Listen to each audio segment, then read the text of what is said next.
Ava had always been the kind of woman who kept moving. From a young age, she believed that forward motion, any motion, meant progress. She was intelligent, kind, and full of promise. But like so many who appeared composed on the outside, Ava was silently unraveling beneath a well-practiced smile.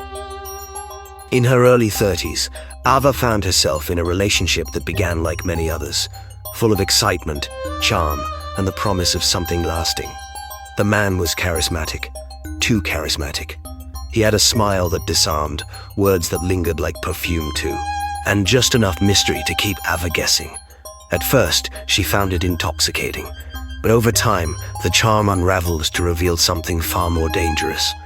Emotional manipulation masquerading as affection. Friends raised concerns.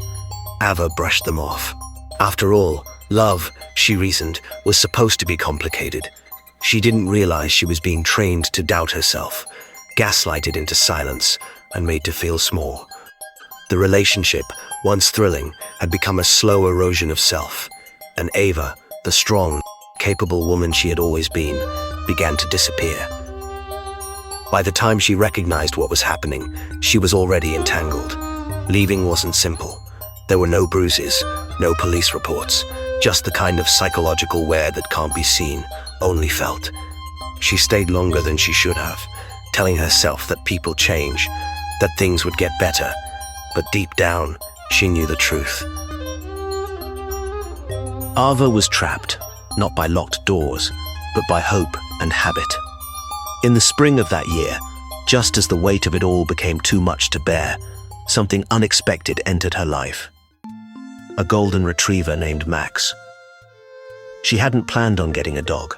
It was an impulsive decision, made on a whim during an afternoon when everything else felt out of control.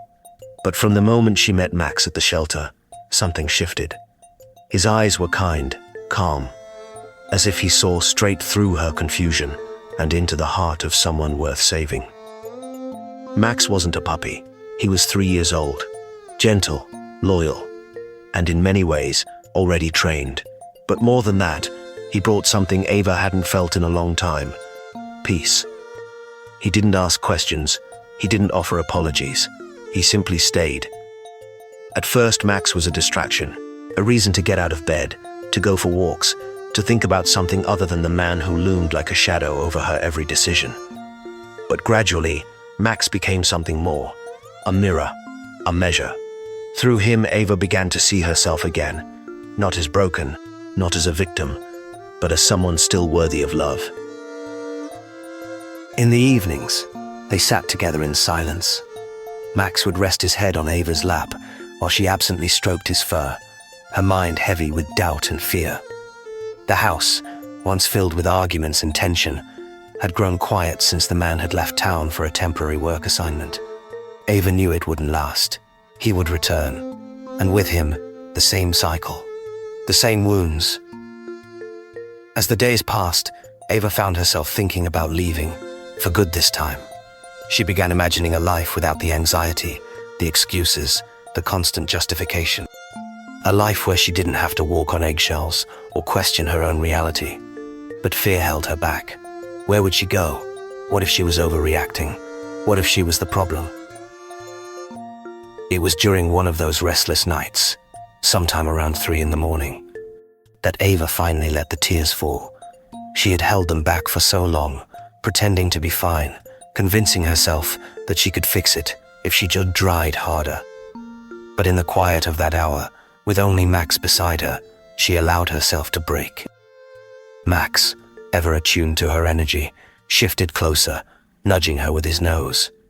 Ava clung to him like a life raft, sobbing into his fur, and for the first time in months, she felt something close to clarity. The pain hadn't left, but the fog had started to lift. In the days that followed, Ava made small changes. She stopped answering his calls immediately. She cancelled a trip they had planned together. She told her closest friend the truth. It wasn't a grand declaration or a dramatic escape. It was a quiet rebellion, a reclaiming of space, of self. Still, the decision wasn't easy. The man was persuasive, relentless. He sensed the shift and turned up the charm, He sent flowers, made promises, painted pictures of a future they could have. And for a moment, Ava almost believed him. She wanted to. She wanted the fairy tale. But Max's steady presence reminded her that love didn't have to be confusing, that real companionship didn't demand sacrifice of self. One rainy Thursday afternoon, Ava found herself standing by the door, phone in hand, suitcase packed. He was waiting at the airport. All she had to do was get in the car and go. It would be so easy, familiar, predictable. But Max sat by the door, looking up at her. And something about that moment, the silence, the rain, the way his eyes searched hers, stopped her. Ava looked down at him, the dog who had walked into her life at its most fragile, and understood what she was really choosing. It wasn't about the man. It was about herself, about who she wanted to be, about the life she was finally beginning to build. She set the suitcase down. That decision, made in a breath, in a heartbeat, would change everything. Because sometimes the most profound rescues don't come in the form of sirens or shouts. Sometimes they come in silence, with full paws and unwavering eyes. And that day, it wasn't Ava who saved Max. It was Max who saved Ava. After Ava chose not to board the plane, the days that followed took on a surreal calm. The kind of stillness that settles not in the absence of chaos, but in the realization that one has finally stepped away from it. There was no applause, just the quiet resolve of a woman who had reached her threshold and dared to honor it. Ava stayed in her modest home on the outskirts of town, a place she had once thought of as temporary. Now, it was becoming something else, something more permanent. The air inside no longer felt heavy, the furniture no longer carried tension, and in the center of it all was Max. The golden retriever adjusted seamlessly to this new rhythm. Every morning, as sunlight filtered through the blinds, he would nudge Ava gently awake, not with urgency, but with patience. He seemed to sense that mornings were hard for her, especially now. Though the worst had passed, Ava was far from healed. She moved slowly through each day, her energy scattered between reflection and regret. Max never rushed her. Together, they walked familiar paths through the neighborhood.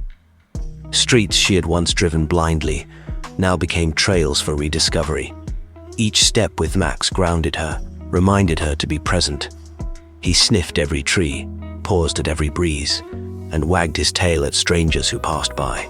Ava began to mirror his awareness. She noticed flowers blooming on a fence she'd never seen before. She lingered at park benches. She started carrying a notebook, writing down thoughts she couldn't yet speak out loud. Her therapist, referred by a friend who had once been concerned, became a weekly touchstone. At first, Ava kept her words minimal, unsure how to explain the years of eroded self-esteem and conditional affection. But with time, the sessions opened her up. She spoke of the gaslighting, the confusion, the way she had stopped trusting her own instincts. And always, she spoke of Max. The therapist called him a grounding force. Ava called him her reason. In the evenings, the two would sit on the back porch. Ava often brought a glass of tea, and Max would curl at her feet. She began reading again, books she had abandoned when she no longer recognized herself. Fiction, poetry, even non-fiction about healing and trauma. The words stitched themselves into her slowly, page by page. But healing was not linear. Some nights were hard. Dreams haunted her. Memories resurfaced in sharp flashes. The sound of a certain ringtone, the tone of a stranger's voice, the feeling of being watched. Max always knew when it was too much. He would press his head into her chest or rest his paw on her knee. He never needed to understand. He only needed to be there. Ava began to open up to others. She reached out to friends she had lost touch with during the relationship. Some responded with cautious optimism. Others embraced her instantly. They met for coffee, sat in parks, talked about everything and nothing. Ava apologized where it felt right, but mostly, she listened. To them and to herself. The decision not to leave with the man hadn't been a single act of courage. It had been the beginning of 100 small choices, each one nudging her closer to wholeness. Ava stopped feeling the need to explain her past. She didn't owe anyone that. What she did owe, she realized, was her own forgiveness. And slowly, she gave it. Max seemed to thrive in this new chapter. His coat grew shinier, his eyes more alert. He played more. He ate better. Ava often joked to herself that they were both blooming, that they were shedding old skins together. But deep down, she knew it wasn't a joke. It was the truth. Their lives had synchronized in a way that defied logic. Spring gave way to summer, and Ava found herself laughing again.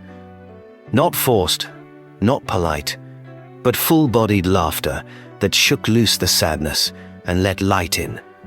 She began volunteering on weekends at an animal shelter. Not the one where she had found Max, but another nearby. She walked dogs, cleaned kennels, talked to potential adopters. She didn't always share her story, but sometimes she did. And when she did, it mattered. More than once, someone said, "I think I need a Max in my life." Ava would smile. She never said it out loud, but she knew the truth. Everyone needs a Max. One warm evening, after a long hike, Ava sat with Max in a field just outside the city. The sun was low, and the sky blazed orange and violet. Max panted beside her, tongue out, tail swishing lazily in the grass. Ava ran her hand along his back and felt something she hadn't in years: certainty. She no longer doubted her ability to make good choices. She no longer questioned her worth. The person she had become was someone she respected. And while the road to get there had been rough, it had also been necessary. She thought about the life she could have had if she had gone to the airport that day. She imagined the slow descent back into confusion, the self-erasure, the ache of betrayal, dressed up as devotion. But then she looked at Max, and the vision vanished. That bad decision, the one she almost made, had become a ghost, a shadow, something she had once believed she needed. But now, it was only a chapter, and Ava had turned the page. Still, she didn't pretend it was over. Healing wasn't something one completed. It was a practice, a process. But she was in it, fully, and she wasn't alone. That night, as they returned home, Ava looked at Max and whispered a silent promise that whatever came next, they would face it together. That love, the kind that heals rather than hurts, would be her new compass. And in Max's quiet way, with a slow blink and a gentle sigh, he seemed to agree.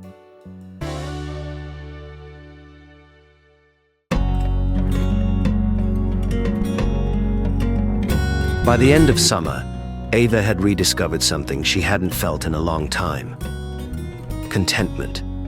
The kind that doesn't flash like fire or thunder but settles quietly, like the sun slipping behind the horizon. She still had questions, scars, and moments of hesitation. But the urgency to fill the silence with someone else's voice had faded. Her home had become a sanctuary, not a shell. Her days, while simple, were filled with intention, and Max, ever loyal, remained her constant companion. Their routine had become sacred. Morning walks through wooded trails, afternoons filled with writing or volunteering, evenings bathed in soft music, with Ava reading as Max lay curled by the foot of her bed. But the stillness that once felt like a balm had begun to stir with something else: possibility. It began with an envelope, pale blue, no return address, just her name printed in careful script. Inside was a wedding invitation. The sender, a college friend Ava hadn't seen in nearly 8 years. They had drifted apart during the years of our former relationship, a time when Ava had quietly erased many connections to maintain the illusion of stability. Now, that past life was knocking again, gently but undeniably. The event was in the mountains, a weekend retreat. Guests were welcome to bring a +1, or, in Ava's case, a very well-behaved dog.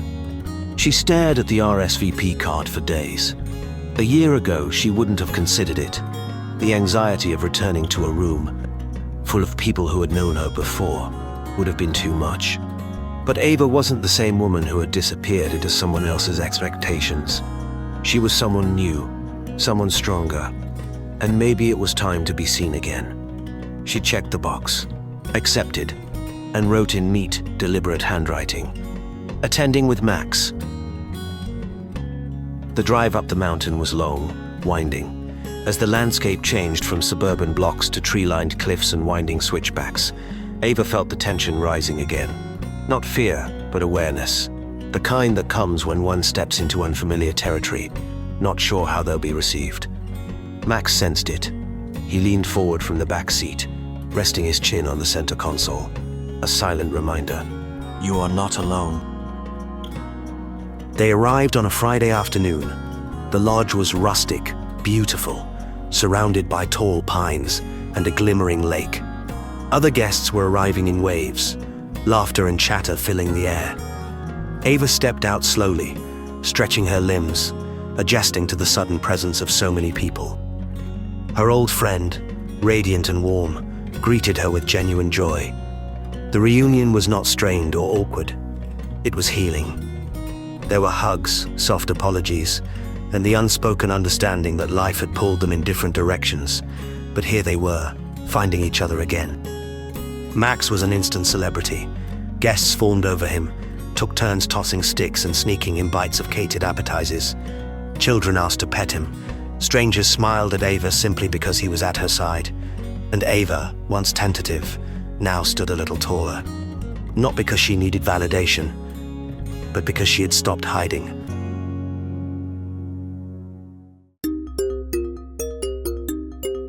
The weekend unfolded in moments that would once have overwhelmed her. Group dinners, small talk, a karaoke night. Ava participated cautiously, never forcing it.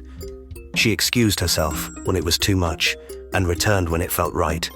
Max, always close, provided her cover when needed and confidence when she was ready.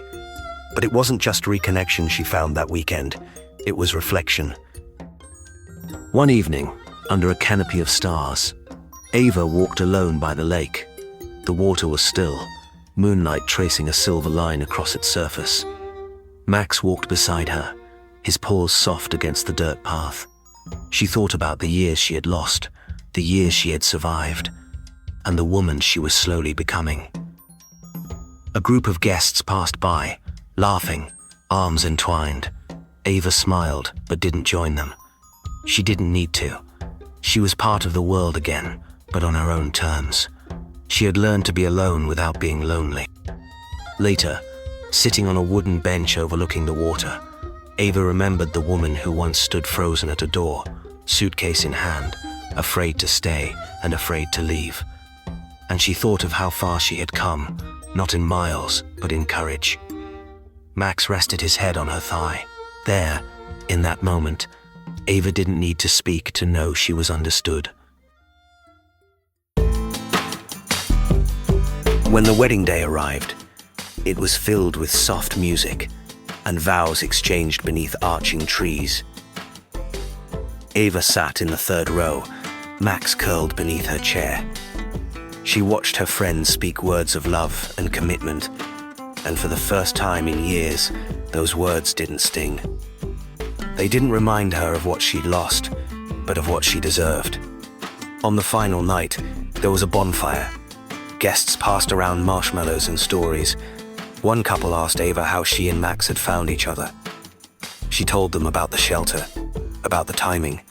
She didn't mention the man or the pain, only the healing, only the life that followed. Before she left, her friend hugged her tightly and whispered, "I'm so glad you came." And Ava, surprised at her own emotion, simply nodded. The drive home was quiet. Max slept most of the way, tired from the attention, the long walks, the love. Ava kept one hand on the wheel and one on the console where Max could feel it. She had shown up as herself, not who she had been, not who others remembered, but who she was now. And for the first time in years, that was more than enough. Fall arrived with the quiet confidence of change. Leaves turned gold and amber, fluttering to the ground like soft echoes of time passing.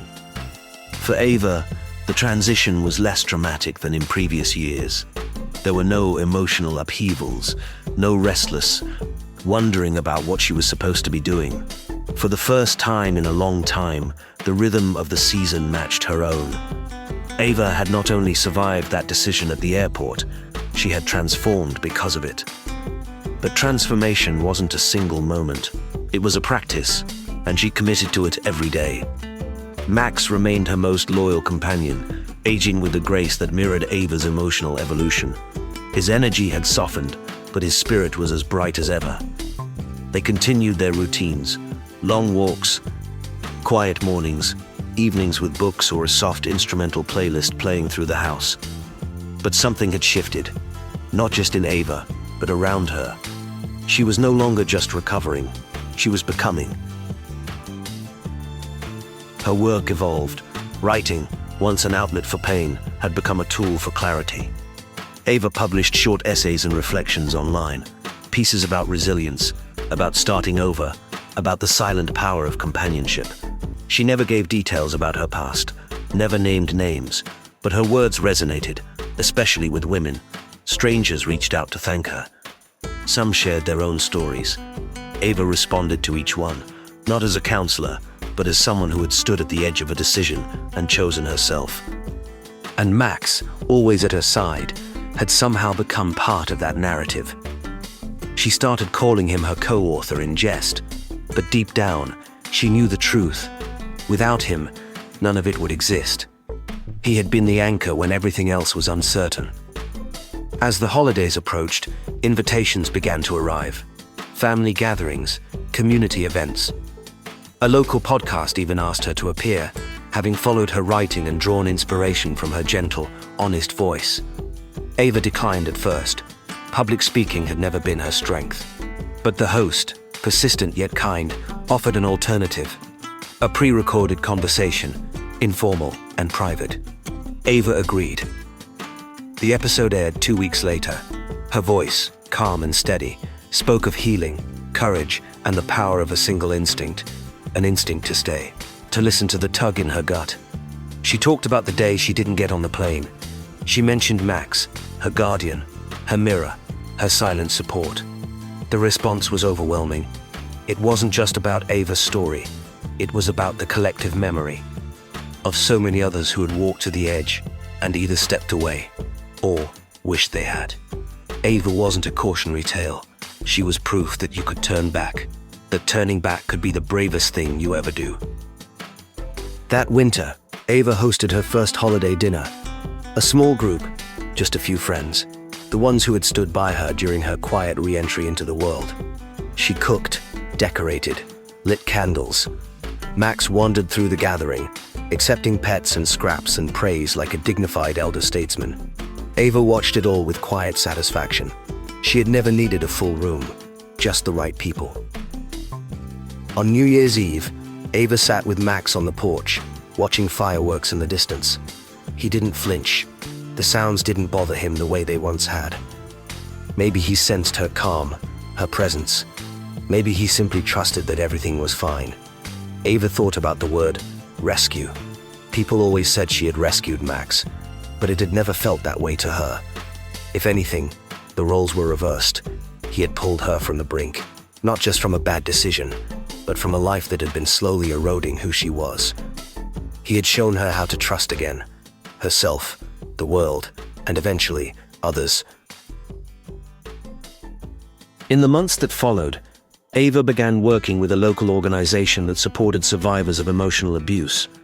Not as a counselor, not as an expert, but as a mentor, someone who listened, someone who knew. Max accompanied her to events. His presence calmed even the most anxious guests. He had a way of sitting beside someone in silence that made them feel safe. There was one evening in early spring, years after that fateful day at the airport, when Ava sat at a cafe, sipping tea, reading through a message on her phone. It was from a young woman she had mentored briefly. The message was simple. "I left.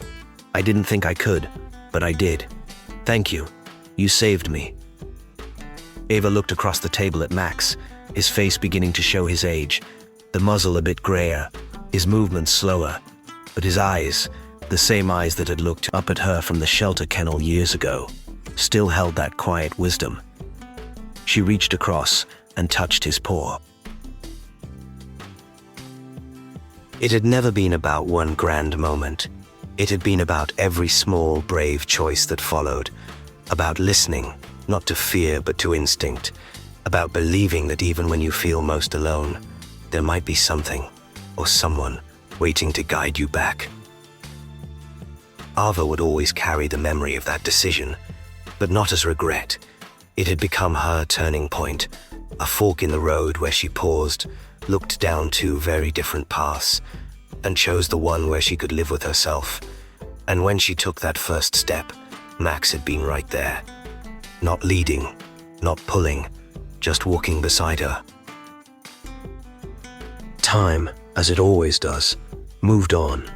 The seasons cycled with familiar rhythm, and Ava continued forward, not seeking closure because she had already found it, but embracing the new chapters that unfolded with quiet grace. She no longer felt the need to explain her story. It lived in her choices, in the peaceful cadence of her life, and in the ever-present figure that had never left her side. Max was growing older. His steps were slower now, his eyes a little cloudier, but his spirit had not dimmed. The same dog who had once stood sentinel at the crossroads of Ava's life, still greeted each morning with a wagging tail, still rose each evening to follow her from room to room. And Ava, ever attentive, adjusted her pace to match his. A bond, forged in uncertainty and solidified in trust, had matured into something deeper, a silent, mutual understanding that transcended words. They had built a life not just out of healing, but out of meaning.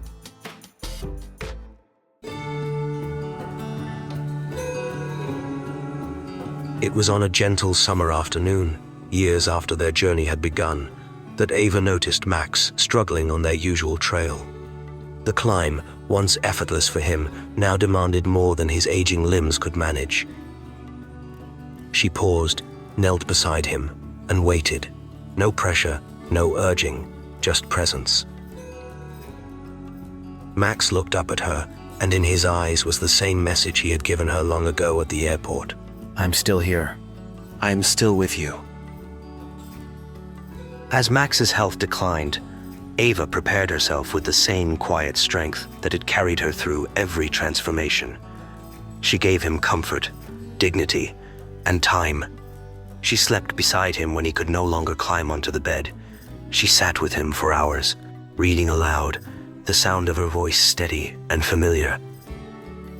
One crisp autumn morning, Max didn't rise with her. He looked up when she entered the room, his tail giving a faint thump. Ava sat beside him, cradled his head in her lap, and thanked him, not just for staying, but for showing her how to live. He passed with the same peace he had brought into her life. She placed his collar on a small shelf near the front door, beneath a photo of them on their first hike together, and every time she passed it, she smiled, not because she missed him less, but because he was never truly gone. Ava continued her work. Her essays now included reflections on saying goodbye, on legacy, on the strange way love continues long after breath has stopped. She fostered dogs occasionally, not to replace Max, but to honor him, and in each one, she saw a different lesson, a different chance to give what had once been given to her. In the end, Ava didn't need to be rescued. She just needed someone to remind her that she was worth saving. Max had done that, and she would spend the rest of her days making sure his gift was never forgotten.